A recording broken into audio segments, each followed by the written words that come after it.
Hello everyone, welcome to How to Solver. Today in this video, I'm gonna show you how to change image on Discord profile picture in your laptop. Before starting the video, please subscribe to How to Solver. So let's go. For this, you have to open your Discord.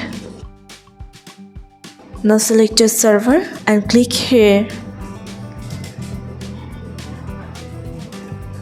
Now click on server settings. Here you can see upload image. Press on it.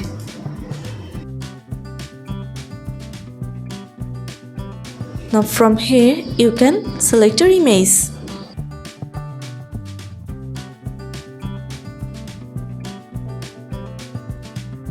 Now click on Save Changes.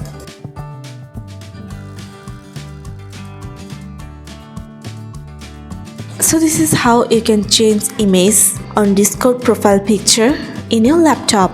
So guys, that's it. You can do this. I think this video is very helpful to you.